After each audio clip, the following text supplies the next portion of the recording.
Supaya saya semangat bikin konten ini, tolong dibantu subscribe, like, dan terima kasih atas dukungannya teman. Assalamualaikum teman-teman. Semoga panjang umur, mudah rizki dan sehat selalu teman. Mari kita mulai cerita sebelumnya. Judul cerita: Pernikahan Dadakan dengan CEO. Bab 212-220. Setelah melihat pemandangan cukup lama, Olivia mulai merasa mengantuk. Karena itu dia bersandar di kursi ayun dan berniat tidur selama 2 menit. Pada akhirnya, begitu dia tidur sampai pukul 5 pagi. Saat dia bangun, langit sudah hampir terang. Bisa-bisanya dia tidur di balkon sepanjang malam. Setelah bangun, Olivia pun tahu kalau Stefan belum pulang semalaman. Kalau tidak, pria itu akan membangunkannya. Pria itu memang agak dingin, tapi dia bukan orang yang tidak berperasaan. Stefan sangat baik pada Olivia. Dia telah memberi Olivia semua yang seharusnya dimiliki seorang istri. Olivia berdiri dan meninggalkan kursi ayun. Dia kembali ke ruang tamu dan menyalakan lampu. Kemudian, dia melihat 2 barang kerajinan yang dia bawa pulang masih ada di atas meja. Olivia terdiam sesaat, lalu dia berjalan ke kamar Stefan. Pintu kamar itu terkunci. Olivia tidak memiliki kunci kamar Stefan, karena itu dia tidak bisa membuka pintu kamar itu. Kemungkinan, pria itu tidak pulang. Hari ini hari Senin, minggu yang baru lagi. Meski Stefan tidak pulang semalaman, Olivia juga tidak menelepon pria itu. Stefan masih marah padanya, untuk apa dia telepon pria itu kalau akhirnya hanya akan mengundang cekcok lagi. Lagi pula, Olivia yakin sekalipun dia menelepon Stefan, pria itu juga pasti tidak akan mengangkat telepon. Karena Stefan tidak ada di rumah, Olivia juga tidak sarapan di rumah lagi.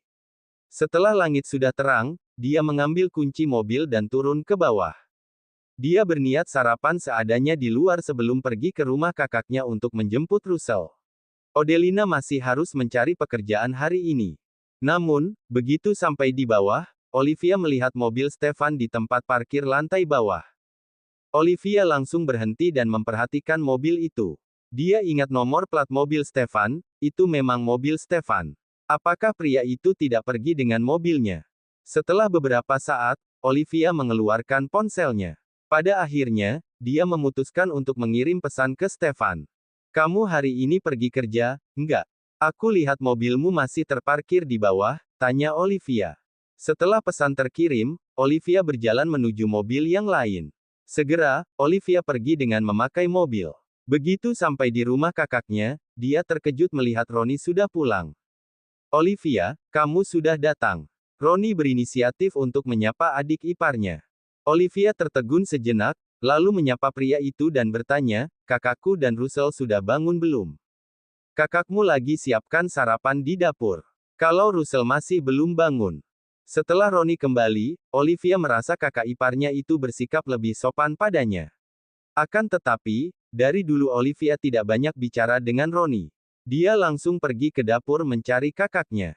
Sedangkan Roni pergi merokok di balkon. Pada kenyataannya, dia ke balkon demi menghindari istri dan adik iparnya untuk mengirim pesan ke Yeni. Dalam pesannya dia berkata, "Sayang, nggak usah sarapan. Nanti aku ke Mambera Hotel dan belikan sarapan yang enak buat kamu, lebih enak daripada sarapan yang biasa kamu makan di pinggir jalan." Yeni dengan cepat membalas pesannya, "Terima kasih, sayang. Kalau begitu, aku tunggu kamu di kantor untuk makanan sarapan penuh cinta yang kamu belikan untuk aku." Roni membalasnya dengan emotikon mencium. Yeni tiba-tiba bertanya padanya, "Kamu sudah pulang ke rumah?" "Sudah. Aku yang beli rumah ini, aku yang bayar cicilan rumah, jadi rumah ini milikku. Kenapa aku nggak tinggal di rumahku sendiri?" Sesaat kemudian Yeni baru membalas pesan, tapi perempuan itu justru bertanya, "Nama istrimu tertulis di sertifikat rumah kalian, enggak?" "Enggak ada. Aku beli rumah ini sebelum menikah, karena itu aku nggak tambahkan namanya. Setelah kita menikah, aku akan tambahkan namamu." Roni sangat baik pada Yeni sekarang, sampai-sampai pria itu rela memberikan semuanya kepada Yeni.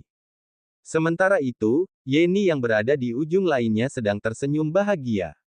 Dia tahu harga rumah di lokasi rumah Roni sangat mahal. Rumah Roni setidaknya bernilai beberapa miliar. Roni tidak menambahkan nama Odelina, tapi bersedia menambahkan namanya di sertifikat rumah. Berarti, Roni benar-benar mencintainya, bukan? Segera, Yeni bertanya lagi, Roni, setelah pulang ke rumah, kamu langsung baikan sama istri kamu. Dia minta maaf sama kamu, enggak? Lanjut cerita bab 213.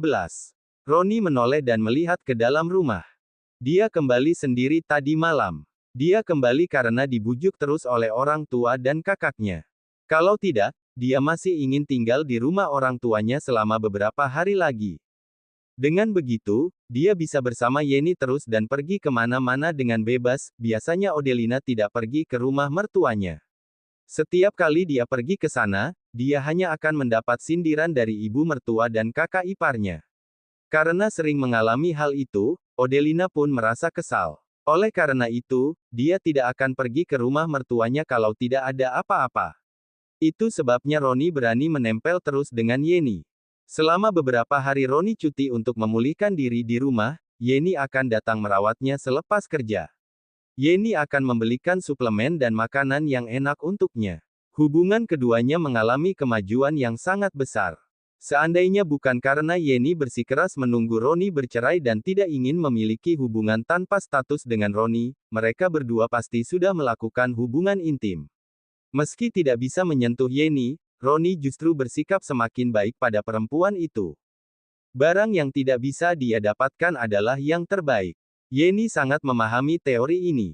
Sekalipun dia dan Roni sangat mesra seperti sepasang suami istri, dia tetap menjaga garis pertahanan terakhir, tidak membiarkan Roni mendapatkan dirinya sepenuhnya.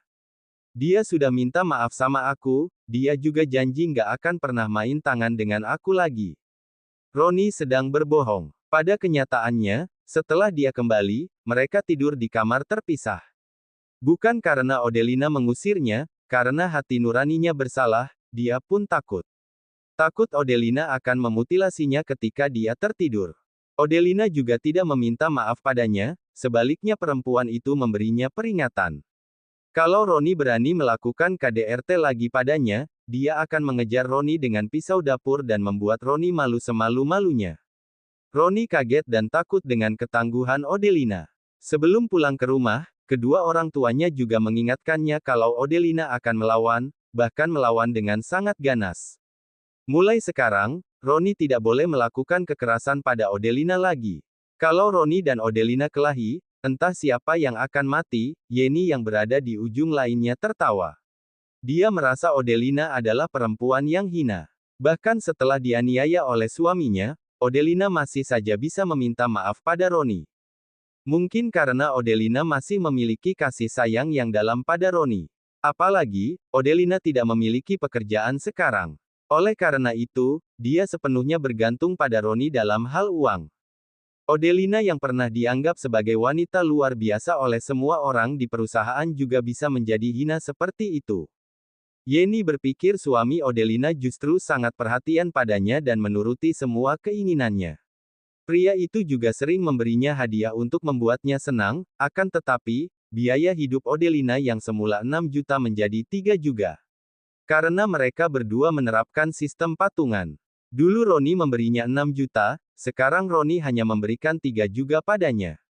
Yeni tahu jelas pendapatan Roni yang sebenarnya sekarang.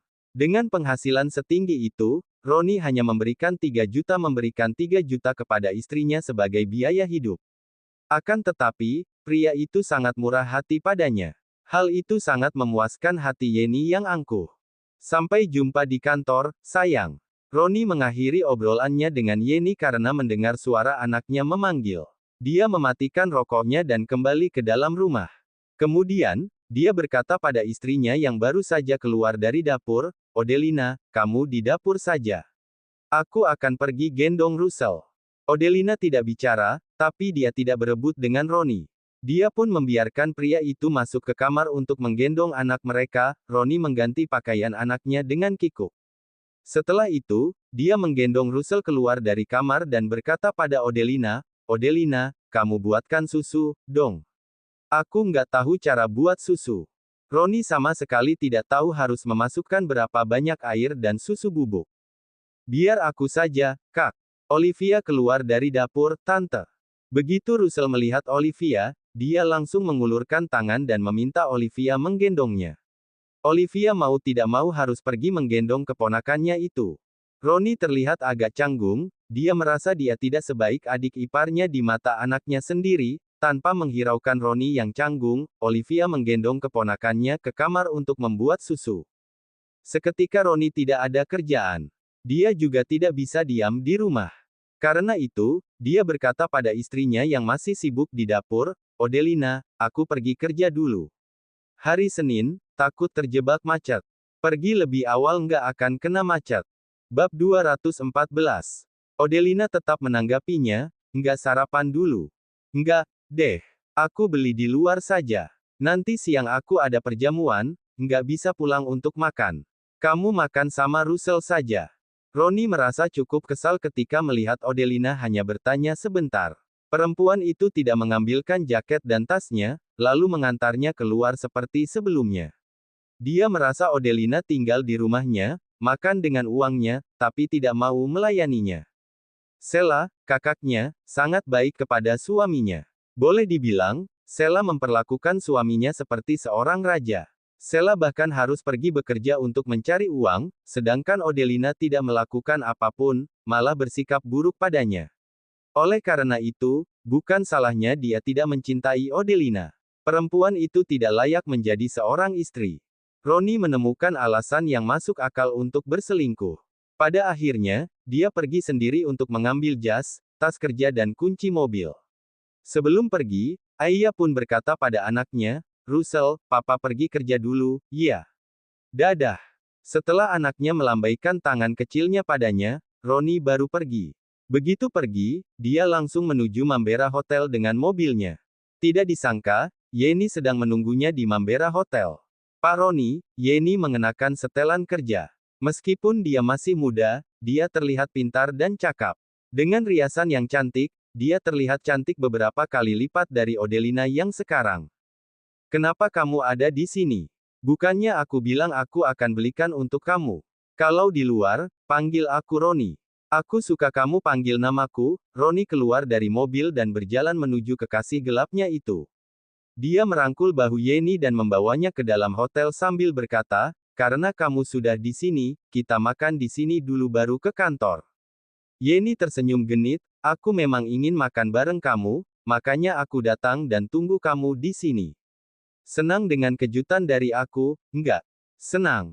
Ronnie menanggapi dengan penuh kasih sayang. Kemudian, dia mencium pipi Yenny dengan cepat. Yenny tersipu dan menyenggolnya dengan pelan, lalu berkata dengan suara pelan, yang serius, "Ah, kita lagi di luar. Kalau sampai dilihat orang dan sampai ke telinga istrimu, aku bakal jadi pelakor yang dihujat semua orang." "Ronnie, kamu bilang kamu benar-benar mencintai aku. Kamu tega aku jadi pelakor." Tujuan Yenny tidak lain adalah menjadi istri sah Ronnie dan menggantikan Odelina sebagai nyonya rumah itu. Kondisi keluarga Yenny tidak terlalu baik.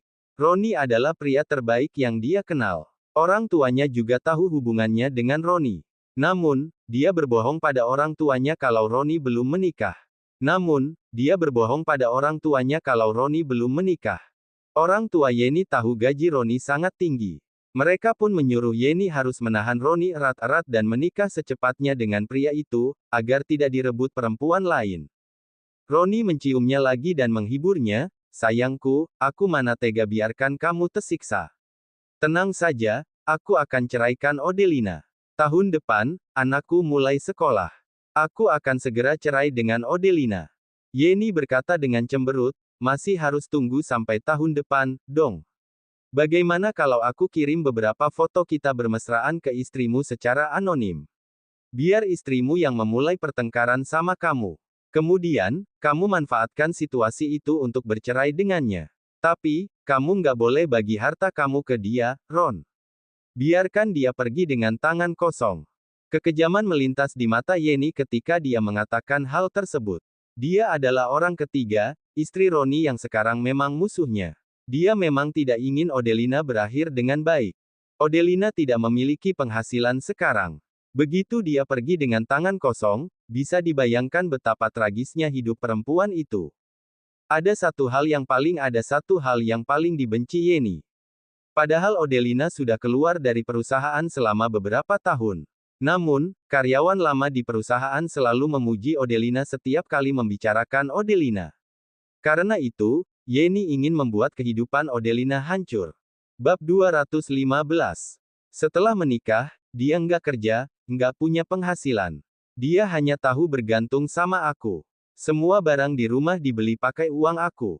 Dia punya hak apa untuk bagi harta denganku? Roni berkata dengan angkuh, asalkan aku dan dia bercerai, dia pasti pergi dengan tangan kosong, dia nggak akan mendapatkan apapun. Terakhir kali Odelina bilang pada Roni. Kalau mereka bercerai, Roni harus mengembalikan uang untuk renovasi rumah kepada Odelina. Roni juga sudah mengatakan kalau dia tidak akan memberikan sepeser pun kepada Odelina. Sekarang Roni tidak menceraikan Odelina karena mempertimbangkan Russell masih kecil, butuh seseorang untuk menjaganya. Karena itu, Roni anggap Odelina sebagai pengasuh gratis. Pengasuh gratis ini benar-benar menjaga anaknya dengan sepenuh hati. Dia sama sekali tidak perlu khawatir anaknya akan dianiaya oleh pengasuh. Yeni ingin mengatakan kalau tabungan juga termasuk harta bersama. Begitu Odelina mengajukan gugatan, perempuan itu bisa mengambil setengah dari tabungan Roni. Termasuk uang yang Roni habiskan untuknya. Kalau ketahuan oleh Odelina dan perempuan itu juga menuntutnya, maka Yeni harus mengembalikan uang dan barang-barang itu kepada Odelina. Kemudian, Yeni teringat kalau Odelina hanya memiliki seorang adik. Roni sekarang menjabat sebagai manajer dan berbaur dengan baik di tempat kerja. Setidaknya Roni memiliki koneksi. Apabila Roni benar-benar menceraikan Odelina kelak, Odelina juga tidak akan bisa mengalahkan Roni. Oleh karena itu, Yeni pun tidak mengatakan apa yang ingin dia katakan. Jangan sampai Roni merasa kalau dia mendekati Roni demi uang. Yeni memang memiliki sedikit perasaan terhadap Roni. Begitu banyak eksekutif di perusahaan, hanya Roni yang termuda, baru berusia 30-an. Apalagi Roni merawat diri dengan sangat baik. Setiap hari pria itu memakai jas dan sepatu dengan rapi, sehingga dia terlihat sebagai sosok pria yang dewasa dan tampan. Tentu saja, yang penting dia memiliki penghasilan yang tinggi. Kakak Yeni pernah bilang, pendapatan Roni per bulan setara dengan pendapatan tahunan kakaknya. Selama Yeni menikah dengan Roni, Yeni akan menjadi perempuan yang mendapatkan suami paling baik di daerah mereka. Pada saat ini, satpam hotel dengan cepat membawa orang-orang yang masuk dan keluar hotel ke samping. Kemudian, terlihat banyak pria bertubuh tinggi mengenakan jas hitam. Mereka mengiring seorang pria keluar dari hotel. Pria-pria bertubuh tinggi yang terlihat seperti pengawal itu menghalangi pandangan banyak orang-orang. Ditambah lagi ada satpam yang membuka jalan, semua orang tahu ada bos besar keluar dari hotel. Namun, hanya sedikit orang yang dapat melihat dengan jelas siapa pria itu. Roni dan Yeni juga dibawa ke samping oleh satpam. Mereka berdua belum menyadari apa yang terjadi. Para pengawal berbaju hitam itu sudah mengiringi pria berbaju hitam di tengah keluar dari hotel. Roni melihat sosok pria berbaju hitam yang berada di tengah dan dikelilingi pengawal itu dari kejauhan. Mungkin karena pandangannya agak buram, dia merasa sosok pria itu agak familiar baginya. Sayangnya, dia tidak bisa melihat dengan jelas. Ada terlalu banyak pengawal, penjagaan mereka sangat ketat. Roni hanya bisa melihat sekilas, orang-orang itu sudah pergi jauh. Siapa itu? Roni merasa orang itu agak familiar, dia pasti pernah melihat orang itu sebelumnya. Roni mencoba mengingat-ingat. Namun, setelah beberapa saat dia masih belum bisa mengingat siapa orang yang terlihat familiar itu. Siapa itu? Keluar dari hotel saja rombongannya megah begitu, keren banget. Yeni tampak penasaran. Dia sangat penasaran dengan pria yang dikelilingi pengawal itu. Semua pengawal itu bertubuh tinggi dan perkasa, juga berpakaian dengan rapi. Ekspresi mereka begitu serius dan dingin. Selain itu, semuanya memiliki wajah yang tampan. Hal itu membuat Yeni merasa seperti melihat ajang pemilihan pria tampan. Roni juga ingin tahu siapa itu. Seorang bapak-bapak di sebelahnya memberitahu mereka, tempat apa ini? Mambera Hotel. Hotel ini berada di bawah naungan Aditama Group. Pak Stefan sering datang ke sini untuk makan. Orang yang baru saja keluar itu pasti Pak Stefan. Hanya Pak Stefan yang bisa memiliki rombongan sebesar itu di kota Mambera. Rombongan Stefan begitu besar, terutama untuk menghalangi perempuan yang tergila-gila padanya mendekatinya. Stefan tidak mengizinkan perempuan muda muncul dalam jarak 3 meter darinya. Hal ini sangat mirip dengan keluarga Lambana di kota Dawan. Bab 216. Begitu Roni mendengar kalau orang yang tadi adalah Stefan, dia langsung tersentak dan berkata, pantas saja rombongannya begitu besar. Ternyata Pak Stefan. Aduh, sayang sekali. Kalau aku tahu itu Pak Stefan, aku pasti akan menerobos ke depan untuk lihat wajah tampan Pak Stefan. Dengar-dengar, Stefan memiliki wajah yang sangat tampan. Bapak-bapak yang tadi melirik Roni sekilas, lalu berkata sambil tertawa pelan, kamu tampan juga. Tapi kalau bandingkan kamu dan Pak Stefan, kamu akan kalah telak. Roni juga tidak marah, aku mana berani bandingkan aku dengan Pak Stefan. Satunya orang di kota Mambera yang bisa dibandingkan dengan Pak Stefan mungkin hanya Pak Aksa. Aku merasa sangat beruntung bisa bertemu dengan Pak Stefan hari ini. Nanti aku harus pergi beli lotre, siapa tahu bisa dapat jackpot. Bapak itu tertawa karena kata-kata Roni. Sementara itu, Yeni tampak takjub. Setelah bapak itu pergi, dia langsung menggandeng tangan Roni dan berjalan ke restoran hotel sambil berkata, Pak Stefan benar-benar seperti dewa di kota Mambera. Entah perempuan mana yang bisa menaklukkan hati pria seperti itu. Keluarga Aditama adalah keluarga terkaya di kota Mambera. Stefan adalah kepala keluarga saat ini. Dia bertanggung jawab atas Aditama Group, serta perusahaan pribadinya sendiri. Pria itu sudah pasti pria yang sangat didambakan semua perempuan. Dengar-dengar, Stefan masih belum memiliki kekasih, juga tidak terdengar berapa banyak perempuan yang mengaguminya. Mungkin, karena orang biasa tidak bisa bertemu dengan Stefan secara langsung. Jika tidak melihatnya, maka para perempuan itu tidak akan terpesona dan jatuh cinta padanya. Oh ya, ada satu orang yang sangat mengagumi Stefan. Siapa lagi kalau bukan Amelia dari keluarga Sanjaya. Amelia tidak hanya menyatakan perasaannya kepada Stefan secara terbuka, dia juga mengejar Stefan dengan sangat antusias. Yeni berpikir, kalau dia memiliki latar belakang dan kepercayaan diri Amelia, dia juga berani mengejar Stefan. Tadi aku lihat sosok Pak Stefan. Kelihatannya nggak asing, tapi aku nggak tahu pernah lihat dia di mana. Roni mengungkapkan keraguannya kepada Yeni. Yeni tidak ingin melukai perasaannya, tapi dia harus mengatakan yang sebenarnya. Kamu pasti nggak akan dapat kesempatan untuk bertemu Pak Stefan. Klien perusahaan kita nggak ada dari Aditama Group. Sekalipun kita ada hubungan bisnis dengan Aditama Group, orang sekelas kita juga nggak akan bisa berjumpa dengan Pak Stefan. Apalagi perusahaan kita saingan dengan cabang Aditama Group, nggak mungkin ada kerja sama. Setidaknya, kedua perusahaan tidak akan ada kerja sama untuk saat ini. Kecuali, perusahaan mereka pindah ke bidang lain dan tidak berebut bisnis dengan cabang Aditama Group. Roni paham dengan statusnya sendiri. Jangankan berjumpa dengan Stefan, dia bahkan tidak bisa berjumpa dengan Reiki, asisten khusus yang menjadi tangan kanan Stefan. Konon katanya banyak karyawan Aditama Group yang sudah bekerja selama beberapa tahun juga tidak bisa melihat wajah asli Stefan. Tapi, aku terus merasa sosoknya terlihat familiar. Pak Stefan, bukankah suami Olivia bernama Stefan? Namun, Roni segera menyangkal pemikiran itu. Saat pertama kali bertemu, Roni juga pernah bertanya pada Stefan tentang hubungannya dengan keluarga Aditama, keluarga terkaya di kota Mambera. Stefan bilang mereka sekeluarga 500 tahun yang lalu. Yang berarti Stefan tidak ada hubungan apapun dengan keluarga itu. Lagi pula, kalau Stefan adalah orang dari keluarga Aditama, bagaimana mungkin dia mau menikahi Olivia? Selain itu, Stefan memakai mobil buatan dalam negeri senilai 300 juta. Hal itu sama sekali tidak sesuai dengan statusnya sebagai anggota keluarga Aditama. Bab 217.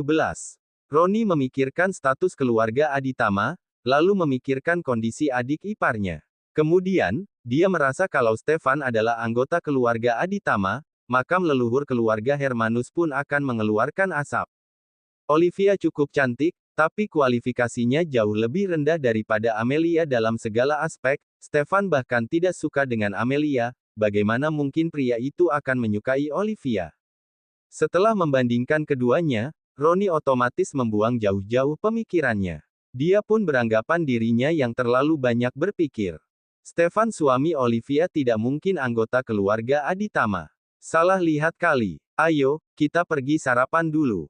Yeni justru berharap Roni dan Stefan saling kenal. Dengan begitu, dia ikut Roni terus, dia pun bisa mengenal Stefan juga. Mungkin saja, dia bisa masuk ke lingkungan sosial kelas atas, akan tetapi, kenyataan telah memberinya tamparan. Hal itu tidak mungkin bisa terjadi, lebih baik dia berhenti berhayal. Bisa mengambil hati Roni dan membuat Roni bercerai dan menikahinya sudah menjadi pilihannya yang terbaik. Tidak usah memikirkan yang lain. Stefan tidak melihat Roni, tapi Dimas melihatnya. Untung saja, Roni tidak mengenal pengawal pribadi Stefan. Namun, para pengawal harus menghafal wajah orang-orang di sekitar Olivia, karena itu mereka mengenali Roni. Setelah masuk ke dalam mobil, Dimas baru berkata pada Stefan, "Pak Stefan, tadi di pintu masuk hotel, saya sepertinya melihat kakak ipar Bu Olivia. Hanya sekilas, saya juga nggak yakin itu dia atau bukan. Tapi perempuan di sebelahnya bukan kakak Bu Olivia. Mungkin saya yang salah lihat. Jika pria itu adalah kakak ipar Olivia, maka Dimas telah mengetahui sesuatu yang sangat kejam bagi perempuan yang sudah menikah, yaitu suaminya berselingkuh." Stefan tidak serta-merta menjawab. Dia terdiam beberapa saat baru berkata dengan dingin, "Aku sudah bilang, urusan dia nggak ada hubungannya denganku." Dimas membuka mulut seolah ingin mengatakan sesuatu, tapi dia juga tidak tahu harus berkata apa. Stefan dan Olivia jelas sedang mengalami konflik. Bahkan mereka berdua sepertinya sedang perang dingin. Olivia tidak mengambil inisiatif untuk menelepon Stefan, Stefan juga tidak pulang ke Lotus Residence. Namun, para pengawal pribadi ini tidak tahu alasan keduanya bertengkar. Mereka juga tidak punya cara sekalipun ingin membuat keduanya rujuk. Usai berkata seperti itu, Stefan tidak mengatakan apa-apa lagi. Dimas menoleh dan diam-diam melihatnya sekilas, lalu mendapati Stefan sedang menatap ponselnya, entah apa yang dilihatnya. Stefan melihat pesan dari Olivia. Perempuan itu melihat mobil yang dipakai Stefan saat pura-pura miskin diparkir di lantai bawah. Kemudian, perempuan itu bertanya apakah dia tidak perlu pergi bekerja hari ini. Stefan sedang bimbang, haruskah dia membalas pesan Olivia? Tadi malam, Stefan menghabiskan malam di vilanya. Dia tidak kembali ke Lotus Residence. Dia pun mengira, Olivia akan bertanya padanya. Sekalipun tidak menelepon, perempuan itu setidaknya akan mengirim pesan padanya. Pada akhirnya, Stefan sudah menunggu sampai larut malam. Ponselnya memang berdering beberapa kali, tapi bukan telepon dari Olivia. Harga diri Stefan membuatnya tidak mau mengalah. Olivia tidak peduli padanya, maka dia juga tidak akan peduli pada perempuan itu. Jari Stefan bergerak cepat di atas layar ponselnya. Dia tidak membalas pesan Olivia, sebaliknya dia menghapus pesan dari Olivia dan juga menghapus Olivia dari daftar pertemanannya. Setelah Olivia mengirim pesan ke Stefan, pria itu tak kunjung membalas pesannya. Dia pun tahu kalau Stefan masih marah. Stefan marah karena dia tidak percaya Olivia dan Albert tidak memiliki hubungan apapun. Olivia pun tidak mengirim pesan apapun ke pria itu lagi. Setelah Russell kenyang, Olivia menggendong Russell dan pergi bersama kakaknya. Bab 218. Odelina terus mencari pekerjaan. Sementara Olivia membawa keponakannya ke toko buku. Junia sangat menyukai Russell. Boleh dibilang, dia yang bermain dengan Russell sepanjang waktu, sehingga Olivia bisa membuat barang kerajinan tangannya dengan tenang. Olivia juga berencana membuat beberapa hiasan kepala dengan gaya zaman dulu dan menjualnya di toko online. Dia ingin melihat bagaimana penjualannya. Jika bagus, dia akan membuka satu toko online lagi. Di bawah pengaruh perdagangan elektronik, bisnis toko fisik sangat sulit dilakukan. Selama toko online bisa menghasilkan uang, Olivia dengan senang hati akan membuka satu toko online lagi. Menjelang tengah hari, Junia tiba-tiba bertanya pada sahabatnya, "Olive, hari ini kamu pergi jemput suamimu ke sini lagi, enggak? Aku bawa seafood segar dari rumah. Siang ini kita pesta seafood saja. Kalau Pak Stefan mau datang, aku akan masak lebih banyak nasi," imbuhnya. Junia hendak pergi menyiapkan makan siang, karena itu dia bertanya pada Olivia. Karena dia takut kurang masak nasi, nanti nasinya tidak cukup. Sekalipun aku suruh dia juga nggak akan datang. Junia, aku dan Stefan, sepertinya lagi perang dingin. Olivia sudah menyelesaikan satu pohon keberuntungan, pesanan dari pelanggannya. Karena itu, dia menghentikan pekerjaannya dulu. Begitu mendengar perkataan Olivia, Junia langsung bertanya dengan prihatin, kenapa kalian berdua bisa perang dingin? Bukannya akhir-akhir kalian lumayan dekat. Pak Stefan bahkan sampai suruh orang di Mambera Hotel antar makanan untuk kamu supaya kamu bisa makan dengan baik. Olivia menghela napas, lalu berkata, gara-gara hari Sabtu aku ajak kamu dan Albert makan siang bareng. Mungkin dia lihat kita, tapi aku nggak lihat dia. Dia bersikeras kalau aku anggap Albert sebagai target berikutnya. Dia juga bilang aku selingkuh dari dia, buat aku kesal setengah mati. Aku dan Albert seperti kakak dan adik. Aku selalu anggap Albert sebagai adikku. Bagaimana mungkin aku bisa anggap Albert sebagai target berikutnya? Kalaupun aku benar-benar suka Albert, saat aku harus nikah dadakan demi pindah dari rumah kakakku, aku bisa saja suruh Albert bantu aku. Untuk apa aku nikah sama dia, kan? Biasanya dia terlihat sangat besar hati.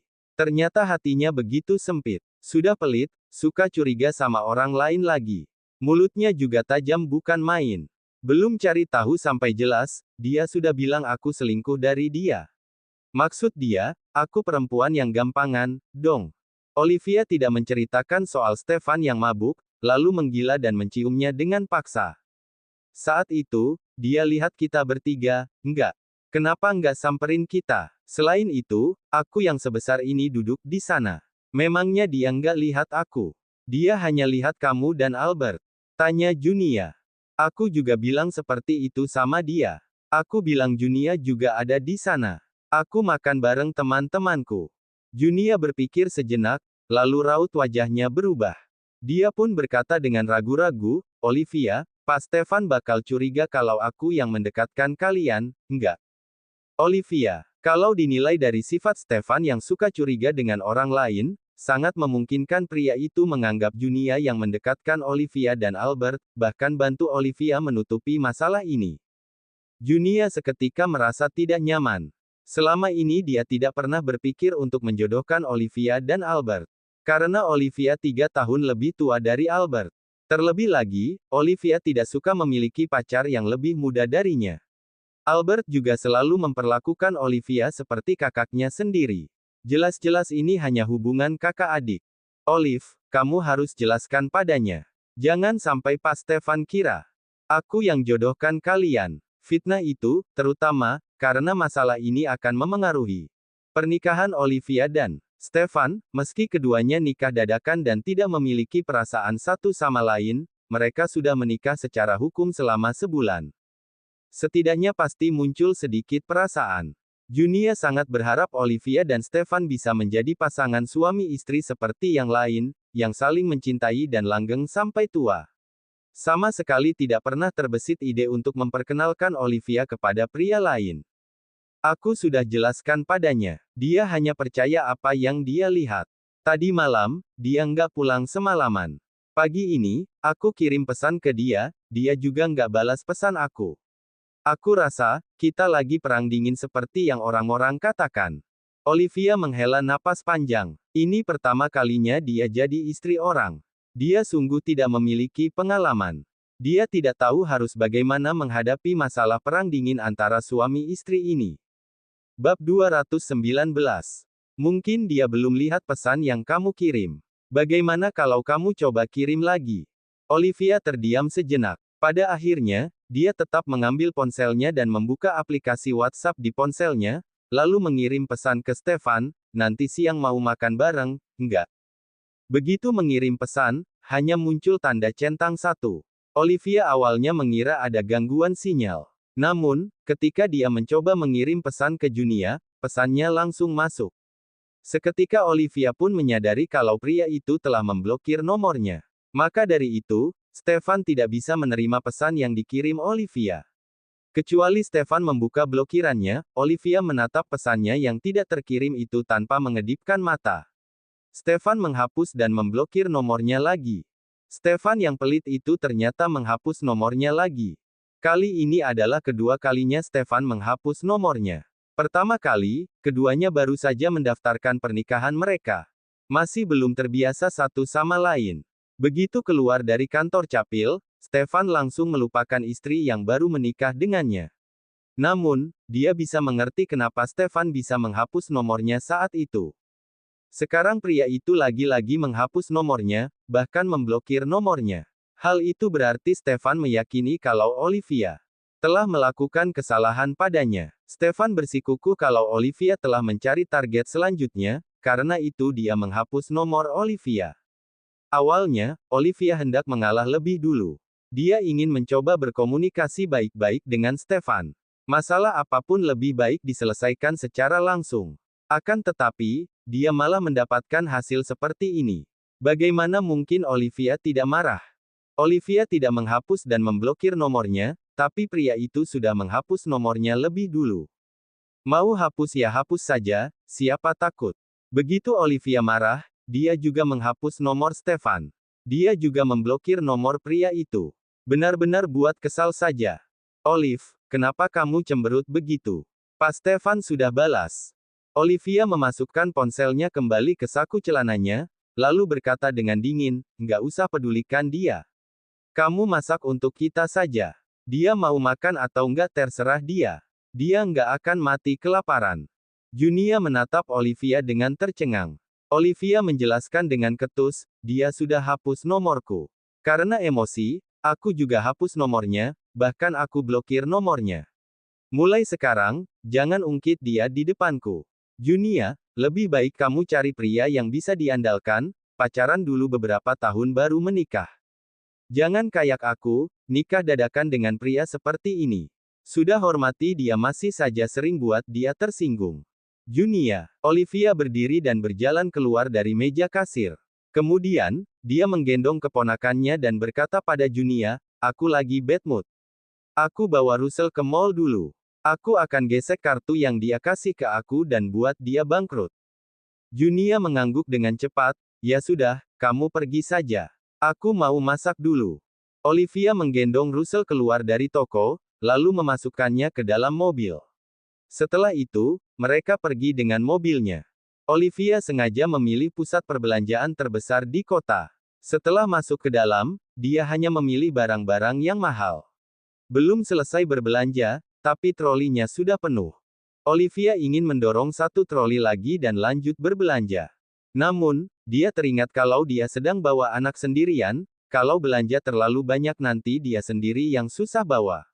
Oleh karena itu, dia pun mengurungkan niatnya. Meskipun begitu, angka yang tertera di mesin kasir membuat Olivia hampir ingin mengembalikan semua barang. Begitu memikirkan Stefan telah menghapus nomornya, dia baru menggesekkan kartunya sambil menggertakkan gigi. Karena Olivia menggesek kartu yang Stefan berikan padanya untuk belanja keperluan di rumah, ponsel Stefan akan menerima informasi penggunaan kartu tersebut. Stefan saat ini sedang rapat. Ada begitu banyak orang di ruang rapat. Ponsel semua orang diubah ke mode senyap. Hanya ponsel Stefan yang boleh berdering. Begitu dia menerima informasi penggunaan kartu, pria itu langsung mengambil ponsel di atas meja dan membuka pesan tersebut. Reiki yang berada paling dekat dengannya menyadari bosnya sedang mengangkat alisnya yang tebal. Akan tetapi, ekspresi Stefan tidak berubah. Stefan meletakkan kembali ponselnya dan melanjutkan rapat. Olivia hanya menghabiskan beberapa juta, tidak sampai 10 juta. Dia bahkan tidak repot-repot mengerutkan keningnya, hanya saja, dia tidak bisa berhenti memikirkan apa yang dibeli Olivia. Perempuan itu belanja beberapa juta sekaligus. Stefan tidak peduli dengan uang sekecil itu. Bab 220.